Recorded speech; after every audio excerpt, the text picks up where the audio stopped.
Hazme amarte, capítulo 4. Haz que te ame, preciosa. Haz que se enamore profundamente de ti y disfrutarás de una buena vida a su lado, susurró la madre de Brooke antes de que ésta montara en el carruaje. Brooke tardó horas en deshacerse de la impresión.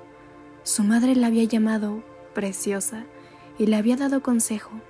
Ya se había sorprendido cuando Harriet salió fuera para despedirse de ella, dado que durante la noche anterior había enviado al mayordomo a la habitación de Brooke para darle dinero para el viaje en vez de hacerlo ella misma. Las palabras de su madre casi hicieron que pensara que la quería, pero toda una vida demostraba lo contrario. ¿Por qué su madre era incapaz de actuar de manera consistente? ¿Por qué solo recibía esos ocasionales y confusos chispazos de la madre que deseaba, pero que tan rara vez era? Si Wolf, el lobo del norte, perdía la cabeza por ella, dejaría en paz a Robert, el adorado hijo de Harriet, y cesaría en su intento de matarlo. Brooke no era tonta. Solo había un vástago adorado en su familia, y sus padres harían o dirían lo que fuera para protegerlo. Incluso mentirle a su hija sobre sus posibilidades de seducir a un hombre que detestaba a su familia tanto como ella misma. El carruaje con el blasón de la familia se había detenido ante la puerta principal. Supuso que el orgullo familiar requería que su llegada ante la puerta del enemigo fuera por todo lo alto. Además del cochero, la escoltaban 2 lacayos.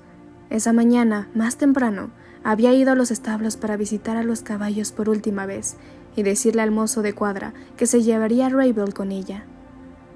Si no regresaba a ese lugar, y realmente confiaba en que no lo haría, no quería dejar atrás nada que realmente apreciaba. Otros miembros del personal salieron para despedirse de ella.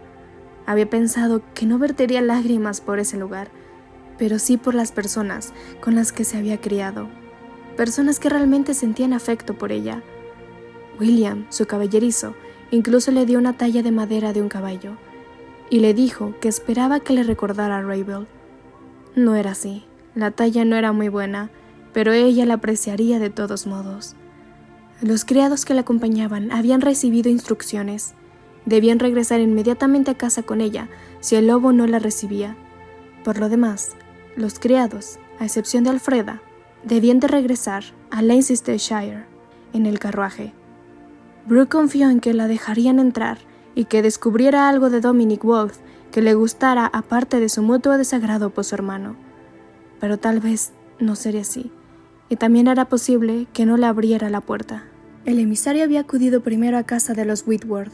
Desde Leicestershire se tardaba media semana en carruaje hasta alcanzar el hogar de Lord Wolf cerca de York. El hombre del regente ya estaba de camino y solo les llevaba un día de ventaja, lo cual significaba que Lord Wolf todavía ignoraba su llegada inminente. Si la noticia lo enfurecía cuando la recibiera, y con razón, pensó Brooke, deseó que dispusiera de más de un solo día para recuperar la calma antes de su llegada. Hubiera sido lógico que su familia aguardara hasta conocer la reacción de Wolf frente a la exigencia del regente antes de enviarla al norte. Despachar a Brooke con tanta prisa indicaba temor. Puede que los Whitworth se enfadaran y protestaran ante dicha exigencia, pero jamás hubiesen puesto en evidencia al regente, porque las consecuencias eran demasiado importantes para ellos. Y su hermano. La noche antes, cuando acudió a su habitación, Brooke supo que la estrategia que Robert mencionó en el comedor no le gustaría a Lord. Primero cásate con él, después envenénalo, fue lo único que dijo. Si no tiene otros parientes, podremos exigir la mitad de sus tierras, o todas ellas. Sé que tenía una hermana que falleció, pero nadie sabe mucho más acerca de Dominic Wolf. ¿Y qué pasa si resulta que me gusta?, había contestado Brooke. Ella no confiaba mucho en que ocurriera, pero podría. No te gustará. Serás leal a tu familia y lo detestarás. Puede que acabara detestando a Dominic Wolf, pero ciertamente no sería por lealtad a su familia. Sin embargo, ella no lo dijo y disimuló el estupor ante la sugerencia de Robert. Sabía que era un malvado y rencoroso, incluso cruel, pero ¿también era sanguinario? Y sin embargo, era tan apuesto, disfrutaba de tantas ventajas, incluso era el hijo de un conde. Su única excusa consistía en que era hijo de su padre. De tal palo tal astilla. Era un dicho que nunca había sido tan cierto como en la familia Whitworth. Ella se negó incluso a tomar en cuenta la absurda sugerencia de Robert. En cambio, preguntó: ¿qué le hiciste a Dominic Wall para que te retara 3 veces a duelo? Nada que justifique semejante persistencia, contestó él, resoplando. Pero no nos contraríes en este asunto, hermana. No queremos estar emparentados con él a través del matrimonio. Su muerte eliminará cualquier otra exigencia que el príncipe regente pueda plantearnos. Ella le indicó la puerta con un gesto, y él le lanzó una mirada tan malvada por echarlo que Brooke creyó que quizá le pegaría un puñetazo para hacer hincapié en lo que acababa de decirle. No sería la primera vez que lo hacía, pero Robert todavía estaba centrado en su intriga, y antes de marcharse, dijo: como viuda, gozarás de libertad, de más libertad de la que jamás te proporcionaría una familia o un marido. No lo olvides, hermana.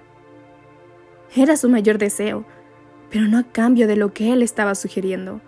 No obstante, había perdido la oportunidad de averiguar algo más sobre el hombre cuyo hogar la enviaban.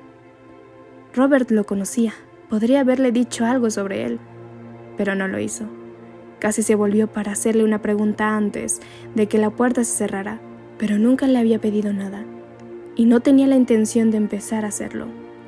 Resultaba ridículo que lo único que sabía acerca de Lord Wolf era que quería ver muerto a su hermano. Ignoraba si era joven o viejo, inválido, feo, o incluso tan frío e insensible como su propia familia. ¿También podía estar comprometido con otra mujer? Podría estar enamorado. Era atroz pensar que la vida de él se pondría patas arriba solo porque quería obtener justicia de su hermano. Una justicia que obviamente no podía obtener a través de los tribunales. Ella ya empezaba a compadecerlo.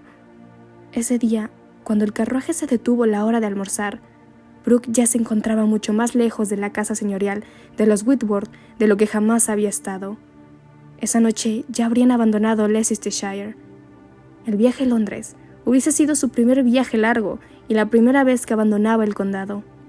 Había estado en Leicester y algunas otras ciudades de los alrededores, pero fueron vistas breves y siempre había regresado a casa por la noche. Así que estaba empeñada a disfrutar del viaje, pese a lo que sucediera cuando llegara al destino, y pasó gran parte de aquel primer día mirando por la ventanilla y contemplando unos paisajes jamás vistos con anterioridad. No obstante, no logró desprenderse de sus temores y del torbellino de sus pensamientos. Al final de la tarde, por fin le contó a Alfreda la vil sugerencia de Robert. La doncella se limitó a arquear una ceja. No parecía sorprendida en absoluto. Así que veneno, ¿eh? Ese muchacho sigue siendo un cobardica. Te pide que hagas algo, pero es incapaz de hacerlo él mismo.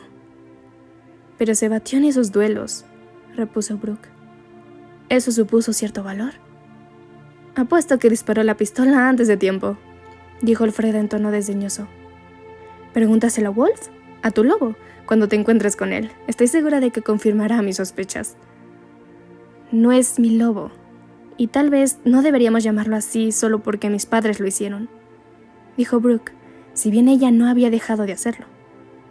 Bueno, quizá tengas ganas de hacerlo. ¿De llamarlo lobo? No, de envenenarlo. Brooke soltó un gritito ahogado. Por Dios santo, nunca haría tal cosa. No, supongo que no. Lo haré yo, si te pone un dedo encima. Saber hasta dónde era capaz de llegar Alfreda para protegerla de un extraño que se convertiría en su marido supuso un consuelo.